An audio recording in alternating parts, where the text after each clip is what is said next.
You know, the story is told of an Indian Punjabi farmer who was talking to a Texan. Texans are known to think large.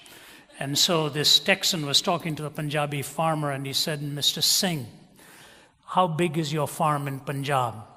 And the man said, "If you look about 25 yards ahead, you see that lamppost? Yeah, my farm is about that long and that wide." He said, "You know, Mr. Singh, how big my ranch is in Texas?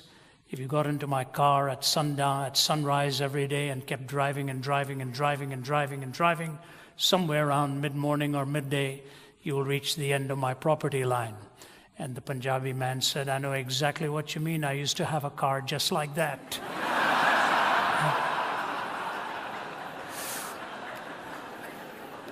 So across these fault lines of language and culture, it's very easy to miss the point. And I'm racing across. You know, English is the only language I know in which the watch runs. In Hindi, ghadi chal rahi hai, which means the watch is walking. And the French and good militaristic term, I think it's marche, if I'm not mistaken. I don't know what it is, but maybe that's the equivalent of walking too. But most of my talks have to be done in English, and the watch runs, and it will run, because we've got a second service to follow. So if you will race in your thoughts with me, we'll do our best to get at least the heart of what I want to say to you across cultural lines and language lines and historic lines, because I'm going to take you back a good 25 to 2600 years ago. And my message to you this morning is entitled Lessons from History, the Tale of Two Men. We are just coming off the elections in the United States. So much is going on in geopolitical maneuvering. Today's newspapers, on the front page, you see the picture of a building in flames in Gaza. Troops are being mounted at the border. All kinds of demagogues are facing rebellions and opinions of the masses that they're unable to resist anymore. And sometimes they run from the arms of a lion into the arms of a bear. The media may give it the appendage called spring. Who knows what all these things really mean? We like to taint them and paint them in ways where we seem to reveal this vulnerability that we all have, that our hope is ultimately in political leadership. It's fascinating to me that when the Old Testament people move from the Exodus to the times of the judges and on to the kings, you begin to see what Martin Luther meant when he said, history is like a drunken man reeling from one wall to the other, knocking itself senseless with every hit. It used to be maybe in the mid-40s or 60s or something, the Dickensian phrase could have been brought to the fore, you know, the best of times and the worst of times. But it seems to be quite appropriate almost at any time. What is history really all about? Is it really an accumulation of multiple biographies? Or is it, like Henry Ford said, just a lot of bunk? What is history all about? It was some years ago that I recall being in Amman, Jordan. My wife, my colleagues, and I, we'd just gotten off the plane and we were heading to do some sightseeing when somebody from the palace called and asked if we would come by to pay a quick visit. We were really in our very casual clothes and we told them that. And Prince Raj said, "That's all right. I'd like to have a few minutes with you before you begin the meetings." I never met the gentleman. He's the last heir to the throne in Iraq, in Jordan. And we sat down across, and not knowing what kind of conversation to make with a man of his stature, I just looked at him and I said, Your Highness, I said, "What do you think is the greatest need in this part of the world?" He's a very well-thinking man and very soft-spoken. He said, "It is the same need in any part of the world. Two things," he said, "leadership and youth. The world is desperately in need of leaders," he said, "and the youth are desperately in need of watching good models of leadership. And if we fail in those two areas," he said, "there is no great hope for the future of this world." Leadership and youth. Remember the story, the words penned by Percy Bysshe Shelley. But maybe before I read that to you, let me turn to the scriptures and then at least give you the theoretical backdrop, the historic backdrop on which I want to base my message. 2 Kings 21. Manasseh has just succeeded his father Hezekiah, who had reigned for about 29 years. And Manasseh is going to take the reins now for 55 years. See what it says about him. He was 12 years old when he became king, and he reigned in Jerusalem 55 years. That's 2 Kings 21. His mother's name was Hephzibah. He did evil in the eyes of the Lord, following the detestable practices of the nations the Lord had driven out before the Israelites. He rebuilt the high places his father Hezekiah had destroyed. You notice that one line? He rebuilt the high places his father Hezekiah had destroyed. He also erected altars to Baal and made an Asherah pole as Ahab, king of Israel, had done. He bowed down to all the starry hosts and worshipped them. He built altars in the temple of the Lord, of which the Lord had said, in Jerusalem, I will put my name. In both courts of the temple of the Lord, he built altars to all the starry hosts. He sacrificed his own son in the fire, practiced sorcery and divination, and consulted mediums and spiritists. He did much evil in the eyes of the Lord, provoking him to anger. Well, 55 years after his reign came to an end in an amazing way, in the last few months of his reign, he repented, tried to undo all that he had done. It was a bit too late to change the course of the nation. He was succeeded by his son Amon, who reigned for just 2 years. And then after Amon came Manasseh's grandson, Josiah. And in chapter 22 it says this. Josiah was 8 years old when he became king, and he reigned in Jerusalem 31 years. His mother's name was Jedidah, daughter of Adaiah. She was from Bozkath. He did what was right in the eyes of the Lord and walked in all the ways of his father David, not turning aside to the right or to the left. Remember the words of Shelley? I met a traveler from an antique land who said, to vast and trunkless legs of stone stand in the desert. Near them on the sand half sunk a shattered visage lies, whose frown and wrinkled lip and sneer of cold command tell that the sculptor well those passions read, the hand that mocked them and the heart that fed. And on the pedestal these words appear, my name is Ozymandias, King of Kings. Look on my works, ye mighty, and despair. Nothing beside remains round that colossal wreck, boundless and bare, the lone and level sands stretch far away.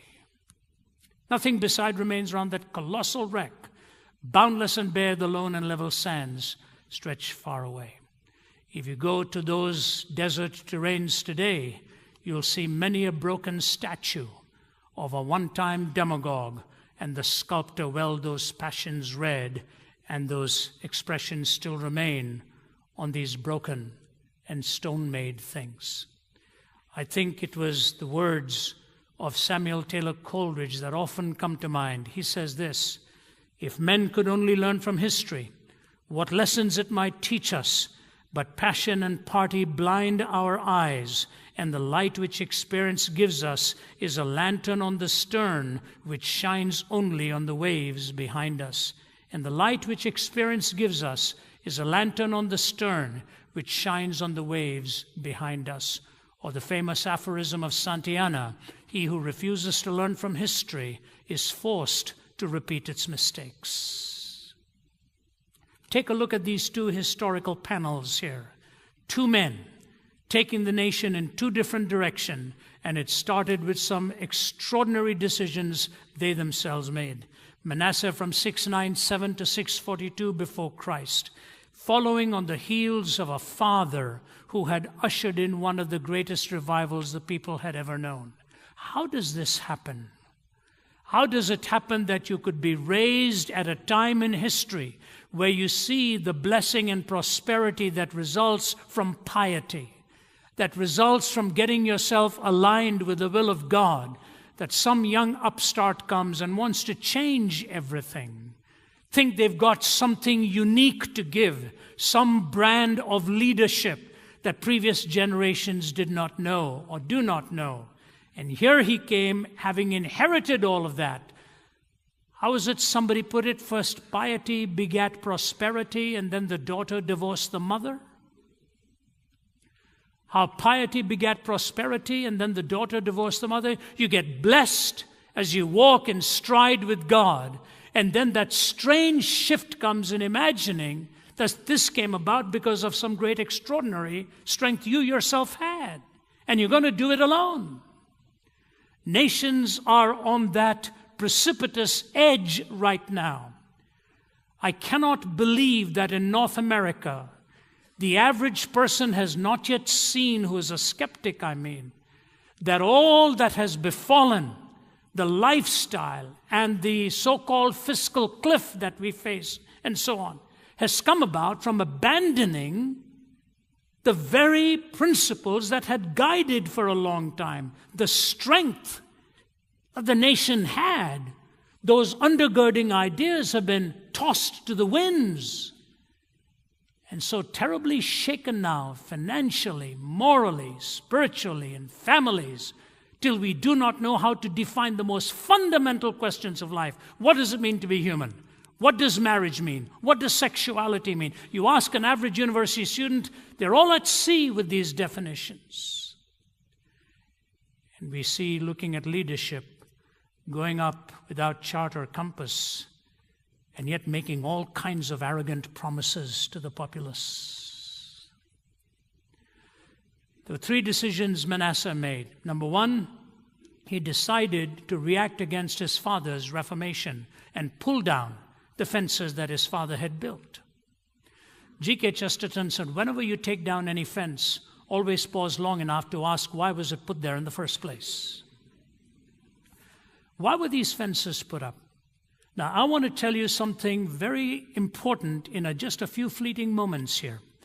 The distinction between the Hebrew race and those around them lay in this one fundamental idea. Follow me carefully. Any worldview you can study, I challenge you to think of it, any major religious worldview always makes one assumption, that if your goodness outweighs your badness, sooner or later that break will come for you, whether it's through karma or through righteousness or whatever it is. You will break free by volitionally pulling yourself up by your moral bootstraps. That's the assumption. Take any major worldview, that's the way it is, except for the Judeo-Christian faith.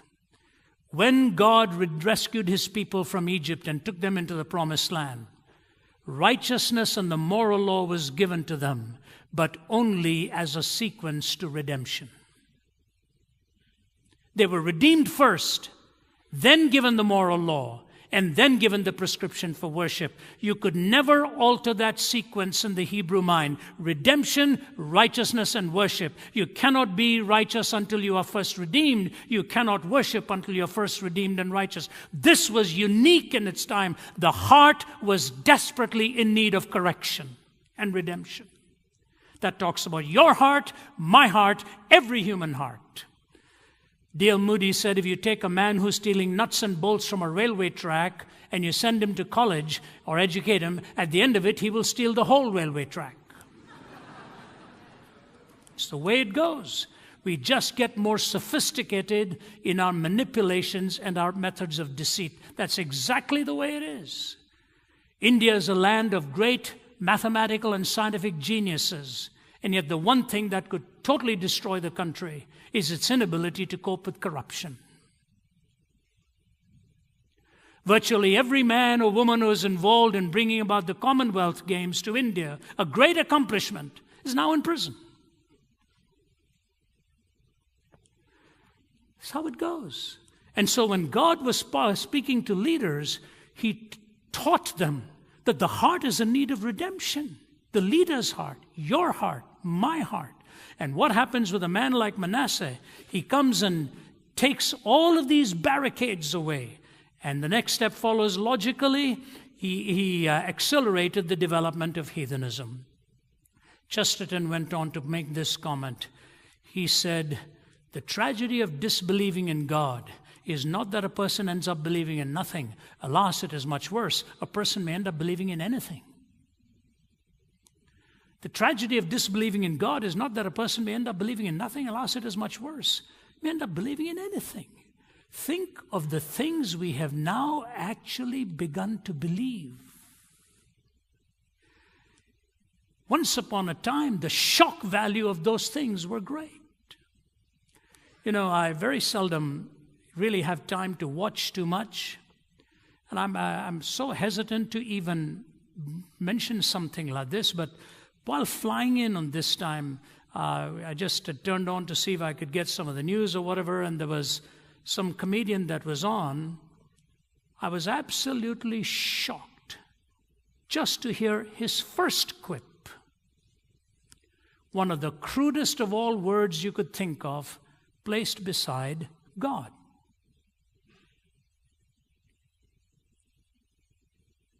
Do these people really care? Do these people really care? That's all it took for me, just 15 seconds, and I said, this is not even funny. But you know, when you lack the genius and the skill to make people laugh, you shock them with filth and vulgarity, and that takes the place of humor. That's what's happening. Whether it's political leadership, whether it's the entertaining world, all of a sudden you pull down these barricades and you find you're unable to stop the tsunami of worldviews and tsunami of ideas. And that's exactly what happens here. First, he leads a reaction against his father's Reformation. Next, it starts developing the acceleration of heathenism and all kinds of strange beliefs. And the third thing that follows is he instituted a bitter persecution of the prophets. Sequence. Take away the true God, bring in false worship, persecute those who want to remind you of the true God.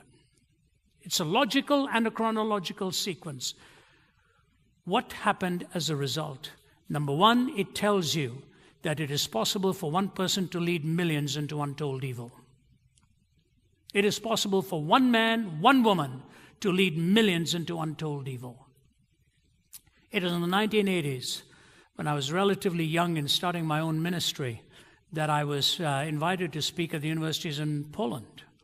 And after speaking at Warsaw that first day and heading on to Krakow and so on, my host asked me if I'd like to go and visit Auschwitz. And I told him, I said, you know, Henrik, I've seen concentration camps. He said, no, which ones have you seen? I said, well, Dachau and Birkenau and all of that. He said, no, this is a death camp. Have you seen one? I said, what's the difference? He said, come and see it. So we drove and drove for about an hour and a half or two. It was a cold, foggy, gray day. And as we arrived in Auschwitz, I wasn't emotionally prepared for what I was going to see. You walk from room to room. Any one of you has been there, and I'm sure many of you have.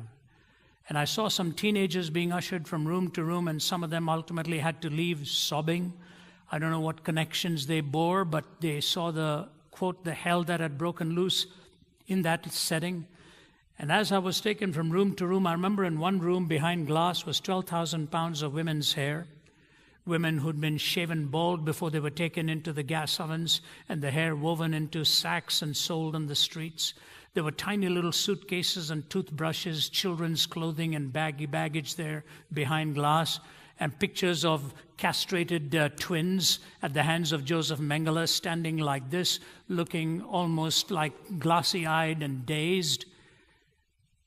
And then as you're about to enter what was the gas chamber where they were being obliterated at the rate of 12,000 every day,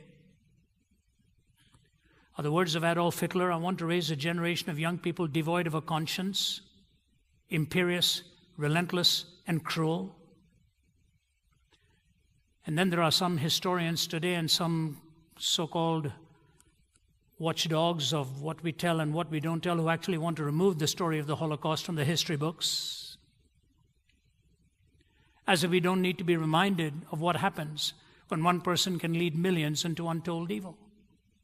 I remember speaking at the Center for Geopolitical Strategy in Moscow, talking to the general there, and the stories of Joseph Stalin. I don't have time to go into that. But I remember as my wife and I were talking to him and reminding him of what Stalin had done, this general who was the chief of the historical department at this Center for Geopolitical Strategy sat across the table and the tears were running down his face. The chief of staff looked at me as we walked out of there. He grabbed my hand, kissed the back of my wife's hand, and he said to me, Dr. Zacharias, he said, what you have told us about God and society is true, but it's very difficult to change after 70 years of believing a lie. That was his goodbye speech to us. one person can lead millions into untold evil. Secondly, and the reason one can lead millions into untold evil is because most people don't know how to think anymore. The art of critical thinking is gone. The laws of logic have gone.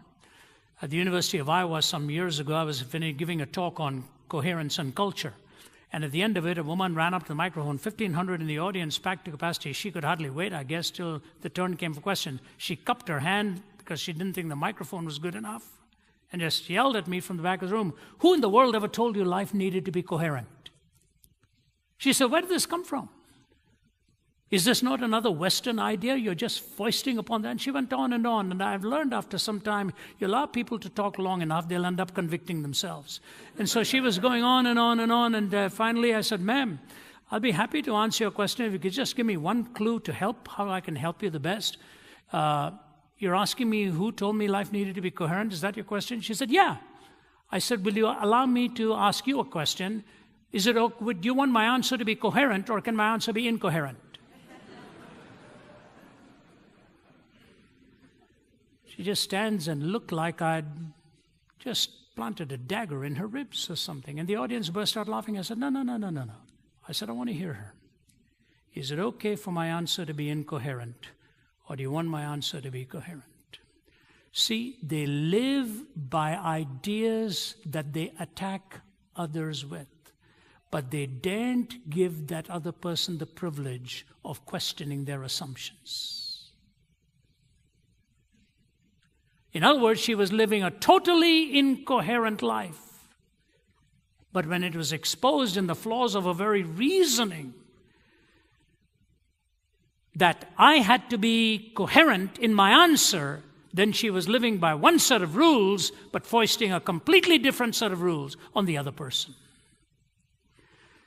And the last thing is, first, one person can lead millions into untold evil. Secondly, because most people can't think. Number three, it's because their end result is the ultimate test of any civilization is what we do with our own children. That's the ultimate test of any civilization. What do you think of when you see these little ones sitting in front of you and singing, celebrating life? What goes through your mind and your emotions? I've just become a grandfather for the first time, but I'll always remember Winston Churchill's caution. When a corporal once said to him, "Mr. Churchill, I've never told you about my grandchildren, have I?" Churchill said, "No, and I want you to know how much I appreciate it." So I will not bore you with that. But I'll tell you what, you watch that tiny little tyke second time around.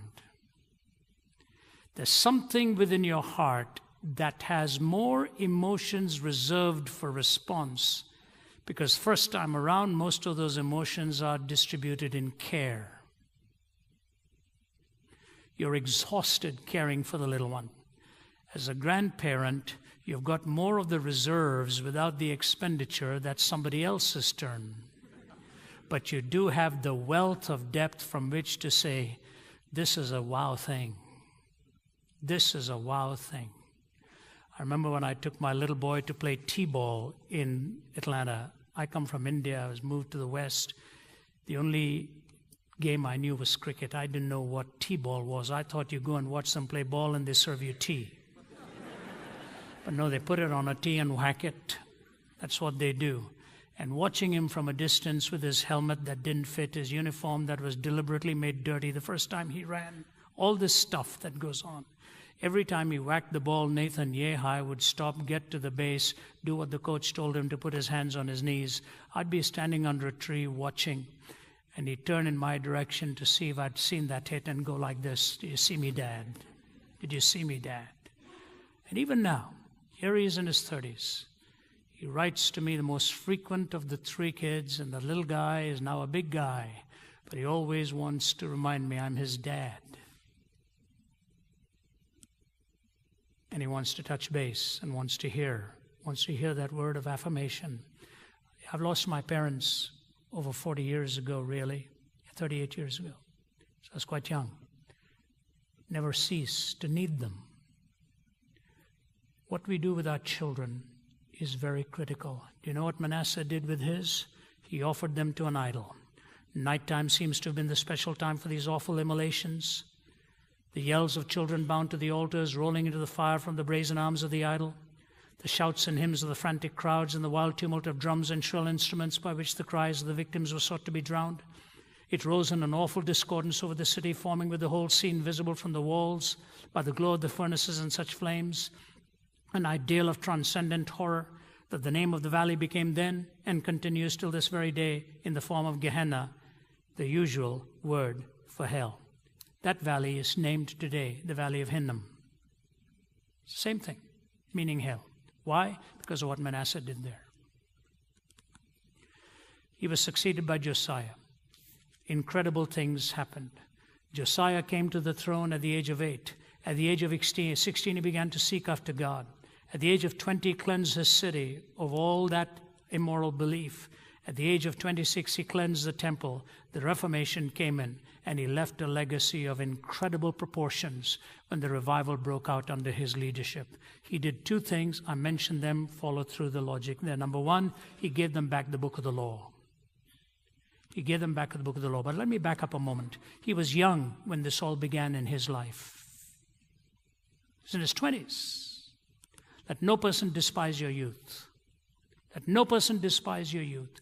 In the youngest years of your life, God can begin some extraordinary things. I was 17 years old in Delhi when I attempted to take my own life and was on a bed of suicide when a Bible was brought to me that changed my life. 17. And God turned my heart towards His home, towards His pattern.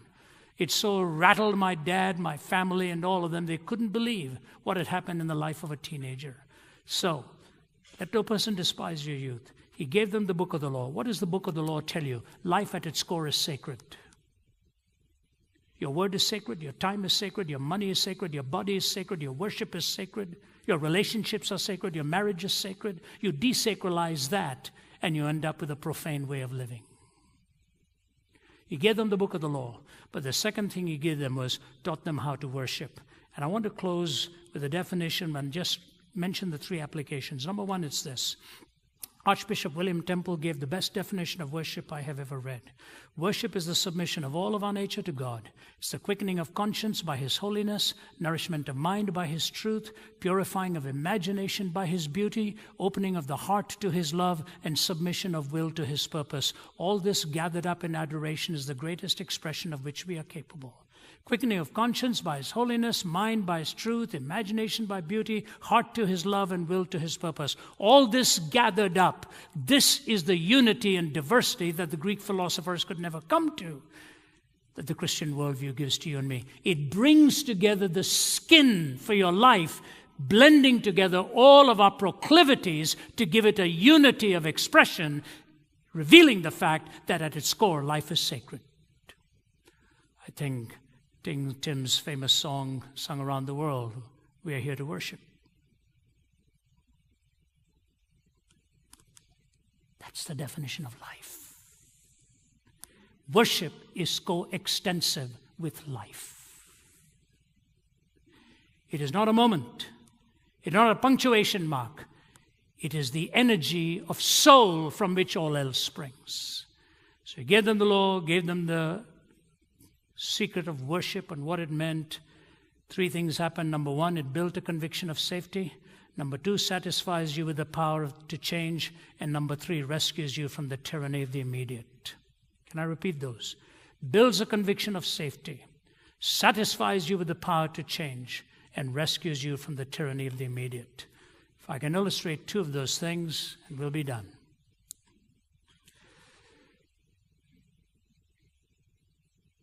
Safety. Billy Kim, the great Korean evangelist, talks during the Korean War. A soldier was being ordered by his commanding officer in a night of all kind of firepower breaking out while men and women being slaughtered in their shell holes and all of that. Ordered this American soldier to run and rescue his fallen mates, and the man didn't do it. He hid. He said he would, but he didn't. The commanding officer came back. 3 times he came back and said, I've ordered you to do this. Go and rescue your fallen mates. He said, yes, sir, I'll do it. But he ducked for cover. Later on, as he was commanded once more, he kept looking at his watch, and then jumped out of the shell hole. When the sun rose, one of his mates looked at him and said, "What on earth were you doing when you were being commanded to go and rescue your fallen mates? All you did was keep looking at your watch till you decided to jump out." He said, "I really don't follow God very closely, but my mother does. I have the greatest love and respect for my mother. And before I left, she told me at what time each day she was going to be praying for me. I was waiting for that hour to strike, and I knew under the prayers of my mother, I'd be okay." With all the firepower draped around your body, the prayers of your mother gave you greater security. Builds a conviction of safety, rescues you from the tyranny of the immediate, satisfies you the power to change. About a month ago, I was speaking at the most bloody prison in America, Angola. 5,300 prisoners, 85% of them are there on life without parole. The chaplain comes, changes everything, or the warden. As a follower of Christ, the scriptures all over the wall now. No blood, no bloodletting. They used to be given a knife to defend themselves when they came, and how do you like that for a prison? Everything's changed. No profanity, nothing. This follower of Christ. And they have a Bible study every morning. They have a theological course. 1,000 of them sitting in front of me to hear the message and being piped into every room. You go past death row, they reach out through the bars and grab your hand. They're reading the Bible. They're reading John Piper. They're reading biblical authors and so on and so forth. One guy tells me, "Yes, I'm here for life, but if this is what it took to bring redemption for me, I'm okay." He said, "I want you to pray for my parents. They are still trapped in a prison of their own without God." You know what redemption means? That it takes you in your mess, makes you clean and beautiful, and gives you the hope and the transformation that only God is big enough to bring. If you're in need of that this morning, I hope you'll settle it before you go. If you've already experienced it, go and live it. I was telling Nikki when I came here, everywhere I go, people are talking of what Alpha has done for them. Who is Alpha? It's the Alpha and the Omega. Who is at the heart of Alpha to give you a start all over again and to redeem you. And even as that vision was launched here, it was the vision of global redemption. I'm honored to be with you. May God richly bless you, and look forward to being back with you sometime. Thank you.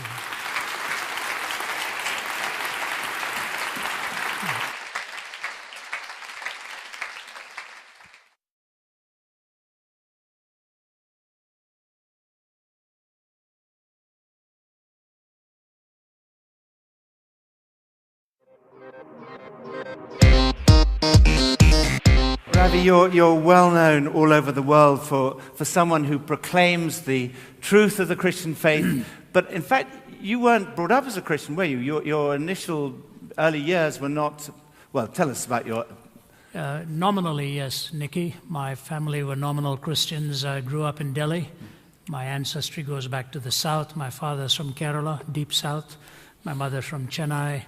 My dad was Malayalam speaking, my mom was Tamil speaking, and then I was raised in Delhi where I became Hindi speaking. India has 14 major languages, hundreds of dialects. But going back 5 generations on one side, 7 on another side, my ancestry was the Nambudhiris, which are the highest caste of the Hindu priesthood. And in a dramatic story at that time, one of them came to know Christ, and then you come down the trail and it became nominal. It was more a case of they were Christians, as in that they were not Hindu, Muslim, or Buddhist. Okay. But there was no really personal faith demonstrated or ever talked about in our home in any way, shape, or form. So I was raised up, I would probably say, just neutral towards all of those worldviews. My only goal in life was to somehow make it to the Indian cricket team, and I bring you greetings from them. I don't think I'd have made it there either, but that's what I wanted to do. Tennis and cricket was my life. We used to go to an Anglican church in Delhi. I memorized most of the prayer book, which would enable me to time when it was going to end, so that I would be back on the cricket field after that. That was my upbringing, yep. And what happened? Well, many Indians in this audience here, India is a tough country in which to live if you're not a good student. It could crush you. Success in studies was the biggest thing, especially when I was growing up as a teenager in the 60s. And I wasn't a good student, never applied myself, had no interest in studies. My dad was quite successful. He studied here at the University of Nottingham and came back. It was through an arranged marriage and all of that. But my dad one day looked me in the eye and said, "You want to be the biggest source of embarrassment to this family. You're going to bring shame to us." And he was right. I had an older brother, 2 sisters below me, and then a younger boy. They were all doing well. I was one colossal failure. The highest rate of suicide in India is the day after the results are published in the newspapers. And I could just see myself in that list after failure. When I was 17 years old, many links, Nicky, hard to go into it all. I've told it in my book, Walking from East to West. I'm not comfortable speaking about it, but let me just tell you what happened. Through a series of links, the ultimate exit for life for me was to end it all. And a lot of young people I meet along the way face the same thing. Jean-Paul Sartre, the French existentialist, said, "I've asked myself many questions, I've answered all of them. The only question I cannot answer is why I don't commit suicide." He said, "But that would be to use my freedom to take away my freedom." This kind of existential nonsense, which you can use with words. I tried to eliminate my life by poisoning my system. I was taken into a hospital room in Delhi. It was called the Wellington Hospital. And one of my Youth for Christ contact friends, whom I'd barely got to know, brought me a New Testament. I couldn't hold it because my body was dehydrated. The poison had been expelled, and so had the moisture. Needles into me, my mother standing by my side. And when the 14th chapter of the Gospel of John was read to me, in verse 19, Jesus saying, "Because I live, you also shall live." Amazing to me. I don't think I'd ever cracked open a Bible on my own until maybe just around that period. And I said, if living means what only God can give me and what I don't have, and it can only come as a gift from Jesus Christ, that's what I want. So I prayed the prayer as simply as I knew how. 17 years old. And I walked out of that hospital room 5 days later, never looked back. It was a remarkable day. It was a remarkable journey. And now in my mid-60s here, as I sit before you, I had the privilege, before my father passed away, to write me a letter and tell me how sorry he was. In that culture, you don't hear that. For all the pain he said he caused me by the thrashings, by the words and all of that, he said, to think that God dipped into my family to raise one of my boys to be a spokesman for him is something I will never be able to fully understand. But my mother and all of them came to know Christ, and so that happened as a teenager and through the Ministry of Youth for Christ and the church I went to, and then at age 20 we migrated, my family moved to Canada, and that began a different chapter. Amazing, amazing story. And I mean, you were brought up in a culture where there's so many religions, and one of the questions people often ask is, surely if you're brought up, surely you will turn out as you are brought up, and aren't they all basically the same? And yeah, this is one of Richard Dawkins' other fallacious assumptions. The fastest growing church in the world is in China, and this generation was not brought up with it. You see incredible things happening in the Islamic world, and so also in the subcontinent of India. Thomas the Apostle went to Kerala. Fascinating, and by the way, that's quite historically documented. The Venerable Bede and Clement of Alexandria, he came to a place called Korangalur in Kerala. And the oldest church in India is called the Martoma Church, which is named after the Apostle Thomas. Hindu scholars, other scholars have documented this. The interesting thing to me is Thomas was the one to whom Jesus said, "I am the way, the truth, and the life. No one comes unto the Father except through me." Quite an exclusive dogmatic statement. He went to India where there are 330 million gods in the pantheon of Hinduism and counting. That's the culture to which he went, to proclaim the uniqueness and the exclusivity of Jesus Christ. The first 7 converts of his were from the Nambudiri caste, the one that I just referred to. and he paid with his life. He's the one who had to feel the spear-thrusted side of our Lord and said, Ho kurios mu, ho theos mu, my Lord and my God. And he's the one who ultimately was speared to death himself, taking the gospel of Jesus Christ to India. India is the largest religion-creating world around. Hinduism was born there. If India and Pakistan had not separated, it would be the largest Muslim nation in the world. Buddhism was founded there. Jainism was founded there. Sikhism was founded there, and the list goes long. But you know, people don't realize truth, by definition, is exclusive. It's just the Christians that get a bad rap for this. Truth, by definition, is exclusive. You cannot have a square circle. They are mutually exclusive terms. And all of these religions claim exclusivity. If you had read the writings of Shankara, the Vedas were exclusively true. Why did Gautama Buddha, who was born a Hindu, turn his back upon that and found Buddhism? Because he rejected the Vedic teaching, rejected the caste system. Islam is dominatingly exclusivistic. Anytime you make a truth affirmation, the contrary position is excluded unless qualified in some way. So the nature of truth, it's like love. It's the nature of love to bind itself. When you say, yes, I do to one, you're saying, no, I don't to all the others. It is the way love and truth actually work. So to think you're sort of being exclusionary or exclusivistic, the only religion I know that tries to embrace all is Baha'ism. But even they exclude the exclusivists. They simply cannot have all of them. So growing up in India, when I look at so many of my friends today, I'm amazed when I go back there. Coming up shortly, I'll be speaking to the Bollywood group again in Mumbai. They're sitting there, you know, they've had it all. Why are they looking to Jesus as the possible answer, as the answer? What is happening globally? And by the way, what you all have done in this church through Alpha, God bless you for it. Absolutely bless you for it. I don't know if there's a place in the world I go to, but that somebody comes up and says, it was through the Alpha course. Nikki, the Lord inspired you, brought a support team around you, and may it just continue to grow, because it's brought about in a way that takes people gently, step by step. We like to think of 3-minute conversion stories. They really very seldom happen under a tree. One link is put into another link in place, and then you have the Holy Spirit of God having free reign. So thanks for what you're all doing. It's wonderful to see the impact you have globally too. Thank you so much, Ravi. And one of the questions we get asked on Alpha more than any other is why? How can there be a God when there's so much suffering in the world? And you come from, India is a place where you see a huge amount of suffering. What's your answer to that? Yeah, this is one of those that you can just about put down on a piece of paper. We do about 8 to 10 University Open Forums a year around the globe. Coming up next week, I'll be at Zayed University in Abu Dhabi.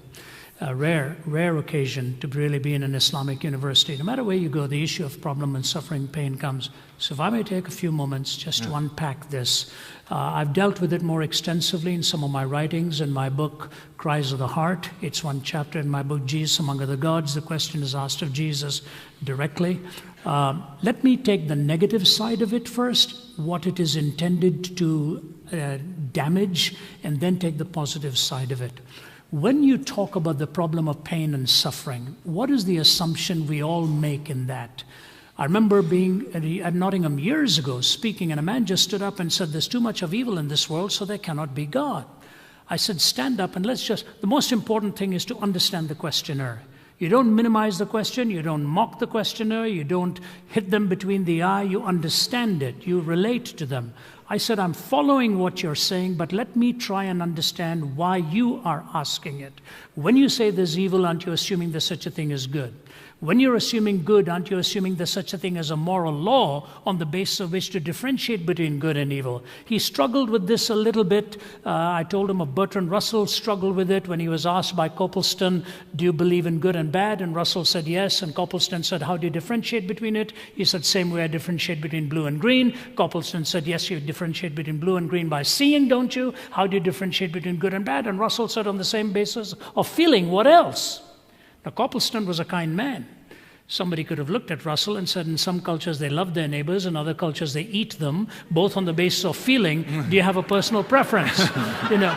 So when you say there's such a thing as evil, you assume good. When you assume good, you assume a moral law. When you assume a moral law, you must posit a moral lawgiver. But that's whom they're trying to disprove and not prove. Because there's no moral law, there's no more moral law, there's no good, there's no evil. If there's no evil, what then becomes of the question? So when I looked at him, I said, there's no moral lawgiver, there's no moral law, there's no good, there's no evil. What is your question? He stood there, stared at me and said, what then am I asking you? At least you had to. I said, I'm not going to help you. You're trying to fight me down here, so let's talk. Now, the only link in that somebody can challenge, Nicky, is this. Why do I need a moral lawgiver? See, this is where people like Dawkins and Hitchens and Sam Harris and Dennett and all of they like to talk moral reasoning, but they like to do away with the moral lawgiver. Now, the reason is this. Every time you hear the problem of evil raised in a question, it is either raised by a person or about a person, which means the value of personhood is intrinsic to the question. The value of personhood is indispensable for the question to be legitimate. And how does naturalism give intrinsic worth to humanity? It's a total random collocation of atoms, blind, time plus matter plus chance, and here we are. It just defies the fundamental assumption. So if there's evil, there's good. If there's good, there's a moral law. If there's a moral law, you must posit a moral lawgiver. Otherwise, the human being about whom the question is being raised is reduced to a valuelessness, but the question to be valid has to assume value within the human being. That's the negative side of it, and it's amazing to see them get their way around it. Tremendous philosophers have said, now the positive side of it. I can give you long, logical answers. Let me give you one existential one. Think about it. In Georgia, where I live in Atlanta, Georgia, there's a young gal by the name of Ashlyn Blocker. She's born with a very rare disease. It is called CIPA, congenital insensitivity to pain with anhidrosis. Even the sweat glands don't work, CIPA. It's a rare disease. She feels no pain. Now, you and I may think, wow, what a way to live. No. You can put your hand on a burning stove and talk to somebody and not know that your hand is burning. You can step on a rusty nail while you're playing a game and you not know that that has punctured your skin and poisoning your bloodstream. You can take on deadly diseases through the breakage of the skin, whatever, without you knowing it. I saw her mother interviewed on television, and she ended her interview by saying, my prayer to God every night, Lord, please let my Ashlyn begin to feel pain. If within our finite minds, within these materialistic bodies, pain is a symptom of what's gone wrong and a reminder to correction, is it impossible for an infinite God to bring pain even within our hearts and minds and our sensitivity of the soul to direct us to the Redeemer and the one who transforms the heart that is severed and broken from him, which is the ultimate kind of pain. So to me, you point to the negative, take the positive, and I have to say this, what Malcolm Muggeridge said, it is Chesterton who said, meaninglessness does not come from being weary of pain. Meaninglessness comes from being weary of pleasure. And Muggeridge reminded us that the greatest lesson in life he has learned is through suffering, through want, through pain. Look at the two worlds right now. In America, we've had so much. We've turned our backs upon God. Other parts of the world where they've had much less continue to turn to him and look for answers and look for hope. The cross of Jesus Christ has the broken body of our Lord to remind us that healing inwardly ultimately comes from him. I would direct you to the book Cries of the Heart, or through the one that I've written in Jesus Among Other Gods, and give you, I think, the sequential answer of how he led captivity captive. He did not conquer in spite of the dark mystery of evil. He conquered through it. Ravi, you've mentioned in your answer there some of the new atheists who are rising. And of course, one of the things that they say is really effectively now science has kind of done away with the need for God. It's disproved God. And there is not a shred of scientific evidence for God. How can you believe faith is now totally irrational? What would you say to that? You know, I was in Oxford 3 days ago and having breakfast with my colleague Ian and Simon from Wycliffe Hall, and who was at the table next to us but Richard Dawkins. And I wondered what these two tables are pondering for the future. It'd be lovely. I was very tempted to go to the waiter and ask him, no matter what Dawkins ordered, just to bring the raw ingredients, not the finished dish. And then if he complained, just tell him to hang around, give him a few million years, the dish will cook itself, and he'll be all right. You know. I didn't do it. I didn't do that. We need to learn to love these people. They can present a hazard to your peace of mind, but there's always the village atheist in every generation. There's always somebody who wants to knock it out of you. I mean, there was Thomas Paine in the early days, America's founding. Then you've got the Bertrand Russells. You've got Dawkins. They try to bury the Bible. And God has a sense of humor. The Bible always rises up to outlive its pallbearers. It just comes back to life again. The tragedy that I think is this, and by the way, I know many scientists who are atheists. I know many scientists who are Christians.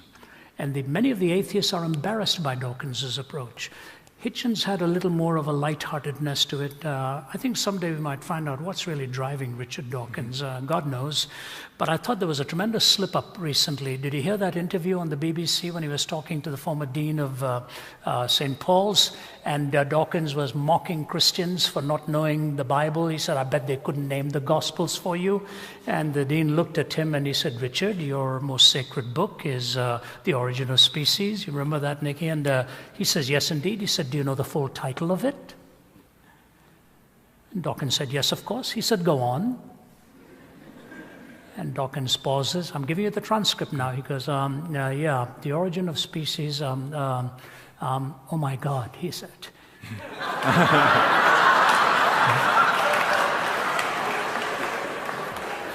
I think the ultimate proof of the existence of God is even these boys who denounce him call upon him when they forget the title of a book. It's quite amazing. He forgot that it was through the means of natural selection. The mistake they make is in taking the finger of one discipline, they think they've taken the fist of reality. You know, when I was at Cambridge, I had the privilege of studying under John Polkinghorne, one of the world's leading quantum physicists. You know him, I'm sure. Dr. Polkinghorne's one of the latecomers to Christ. I had the privilege of hearing Hawking speaking through his speech synthesizer when he was talking about determinism or freedom and so on. And I think in his earlier book, The Brief History of Time, he ended it well when he said, now then, what place for a creator? When you take the four fundamental laws of science, okay, the law of gravity, the strong, weaker nuclear forces, and the electromagnetic forces, at best, all of these will ultimately explain some kind of substance in order that comes about, albeit against odds of all nature. Biochemistry, molecular biology, the protein enzymatic formation, so beyond the range of just happening to be that Sir Frederick Hoyle and Francis Crick, both naturalists, put it well. Frederick Hoyle says it is impossible, mathematically impossible. So what does he do to make it mathematically plausible? He brings about the panspermia theory, that spores were brought from another planet to seed the earth. And that began the process of consciousness and life. Francis Crick, the one who cracked the code of the DNA, same thing. He says it is almost a miracle that we are here. So he believed in the panspermia theory and so on. Somehow, they still have to introduce life. And since they can't do it with their mathematical computation on matter, they bring it from another planet. And the question is, what brought it on that other planet? He's right, it's not almost a miracle. Just remove the almost, it is a miracle. And apart from that divine intervention. And so I want to say one more thing. The explanatory power of science. I could look at a scientist and ask him this question. Are you a lab technician? Yeah. Do you do all your research in the lab and come out with your conclusions? Yeah. Are you honest? He says, yeah. I'll say, why? Why do you need to be honest? Does science tell you to be honest? No, science is an empirical study. This is the fact, this is what I see, this is what I report. You have to rise above science to tell you that the honesty of your reporting is critical for mankind and humankind and sickness and disease and well-being. That is a metaphysical question, not a scientific question. I think Hawking's biggest blunder in the last book was beginning by saying philosophy is dead, so the Christians didn't have to rise up to respond. The philosophy department at Cambridge did. And they gave him a real sound response. In fact, the head of the department said this, if I can quote, remember him correctly. He said, maybe rather than Dr. Hawking's criticism of theologians and philosophers, and then he said this, possibly the oracular Professor Hawking has not kept up with philosophy and theology himself, rather than the philosophers and theologians not keeping up with the sciences. All these disciplines enrich our lives. No matter how many problems we solve scientifically, the heart of humanity is desperately wicked, and that needs correction and redemption. That's why the gospel will always be responded to in every generation, no matter how loud the anti-theists wish to shout. Brilliant. Brilliant.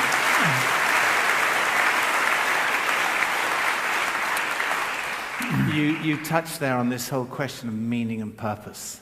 Just say a little bit more about that. I think the struggle for meaning, Nicky, is the most existentially felt struggle in life.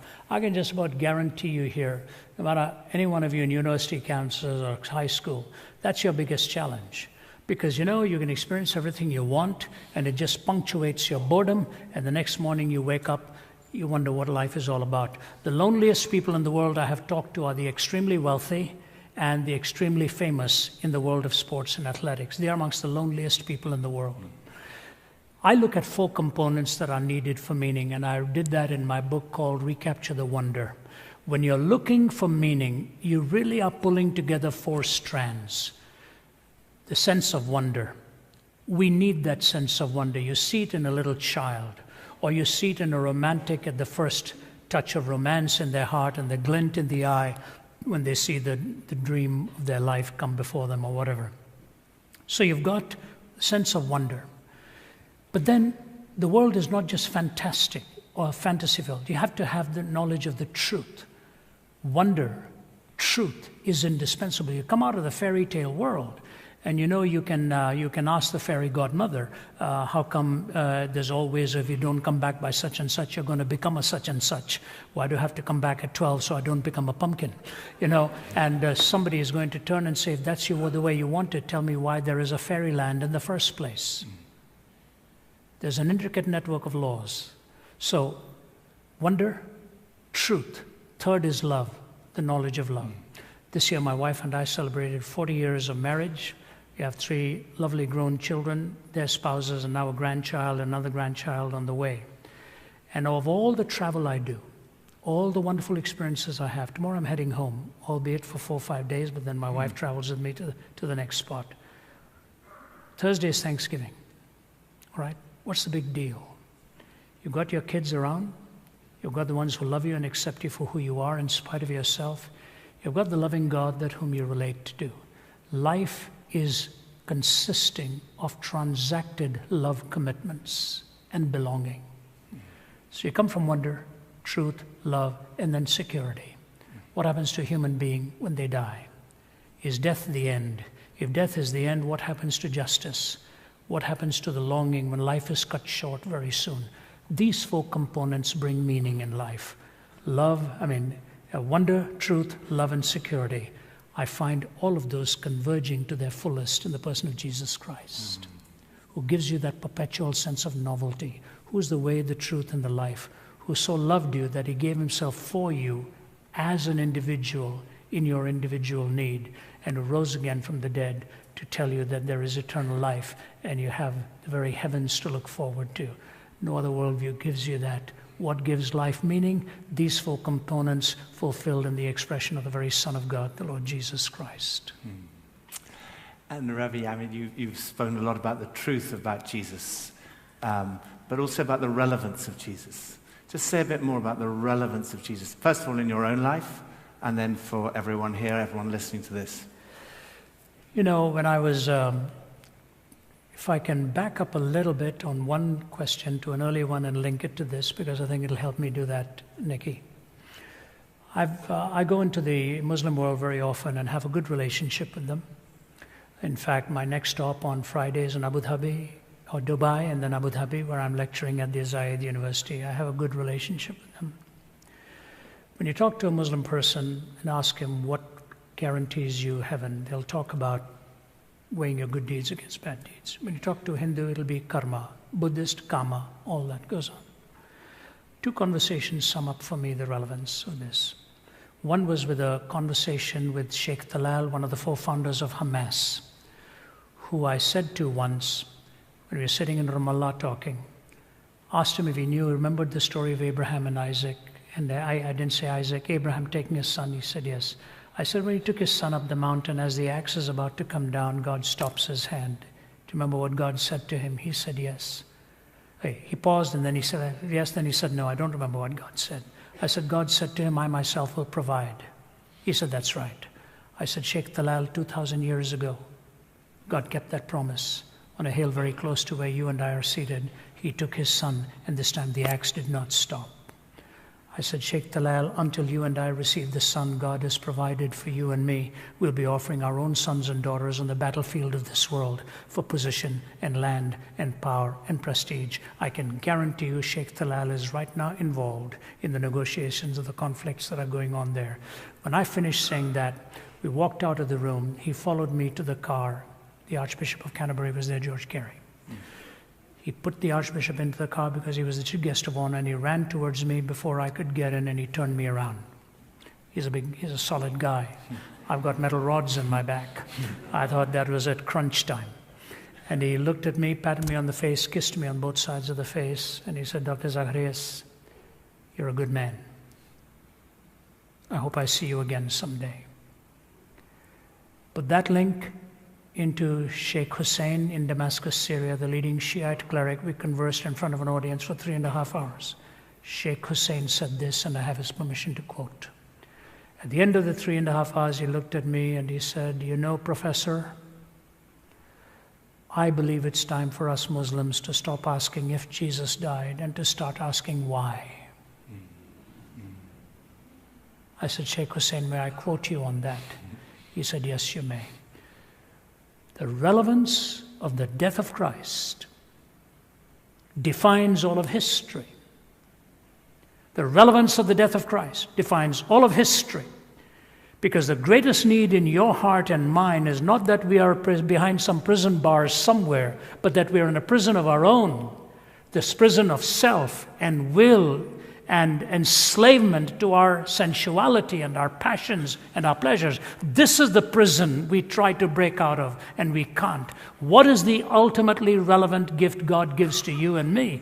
Two things. Forgiveness, not earned, but a gift.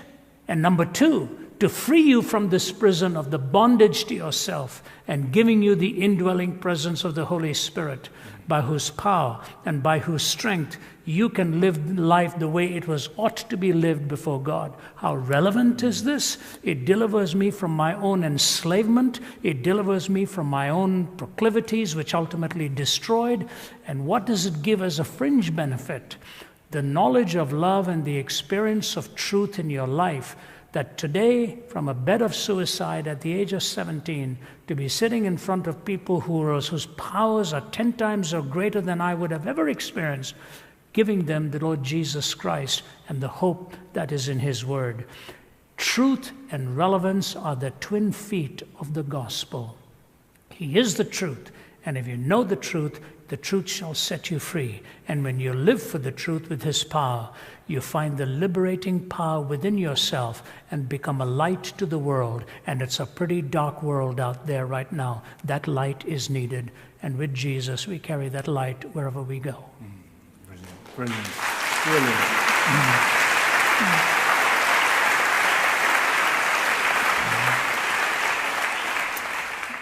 final question, Ravi. Supposing there's someone here who says, well, you know, I'd love that. I'd love that. I'd love to experience what you've experienced. What do I do? I think it's maybe in your life the most important question you can ask. And it has to come from a sincere heart. When Jesus looked at Pilate, Pilate asked him, "Are you the king?" It's fascinating to me what Jesus said. You know, if he'd asked any one of us, yeah, hear the answers to the whole thing. He's the king. And Jesus looked at him and said, "Are you asking this on your own, or has somebody else set you up for this?" Intent has to precede content. Or as George MacDonald said, to him who does not love the truth, to whom who loves not the truth, to give truth to him is only to give him more multiplied reasons for misinterpretation. So if you really want the truth and you're really looking for the answer, my answer to you is very simple. Get on your face before God and cry out to Jesus and say to him, "If you are who you claim to be, I receive you as my Lord and my Savior." It's a simple act of transaction. Your trust, his response, his enrichment. But you have to be very honest about that and not play games with God. When you receive him and trust in him, he has promised, "He that comes unto me, I will in no wise cast out." This is the great leveler. Whether you're a beggar or a monarch, the way is the same through the person of Jesus Christ. And that's why when he was asked to describe the kingdom, he didn't go to the philosopher, he didn't go to the scientist, he didn't go to the rabbi. He took a child and put the child in the middle and said, "Unless you two become as one of these, you shall never enter into the kingdom of heaven." As a simple trust in God, you come to him, invite him, and what will happen is not just forgiveness, but your redemption. The new value he gives to you and the new life he gives to you. I can tell you people I've seen around the world for whom this has happened. If I can take a minute. 4 weeks ago, I was in a prison, the bloodiest prison in America, Angola prison. You Google Angola prison, you'll find out what it's like. 5,300 prisoners. When you checked in as a prisoner, you were given a knife to defend yourself. There was blood on the walls, blood on the carpets, blood on the ceiling. 85% of them on life without parole. I spoke 3 times. Once to 90 students doing a degree in theology in prison. They're never going to get out. Never going to get out. From gangs of thugs in the prison, they've become gangs of pastors. And then 1,000 of them before me and piped into every room and then spoke to the staff. One of the men said to me when I finished, and I said to him, "Can I ask you a tough question?" I said, "How does it feel when you know you're never going to get out of here?" He was a guy in his early 30s. I don't know what crime he'd committed. He said, "You know, Ravi, if it took this to point me to Jesus, I'm glad I got here because of what it has done for me." He led in worship that afternoon for the prisoners. He said, "But pray for my parents who are still in a prison of a false belief back home. They are in a greater prison than I am. I'm all right here studying the Word of God and finding a way to heal." You come to him. You respond to him. You'll find that forgiveness and redemption. And you do it with a meaningful heart. You'll never forget the day. You'll never forget the moment. It'll redefine everything for you. I sit here with a humble heart telling you, when I saw it happen to me, I thought it was dramatic. When I saw it happen to my father, if you knew my dad, you would have wagered your life it would never happen. My wife, at my dad's funeral, looked at the photographs in the room, in the funeral parlor. She said, "Looking at his photographs, I can tell you when he came to know the Lord." He changes you on the inside, changes you on the outside. I present that Jesus to you, who will bring you hope, meaning, forgiveness, and eternal life. Trust him. Ravi Zacharias, thank you very much indeed. Thank you, Ravi. God bless you, friend. Thank you so much. Thank you.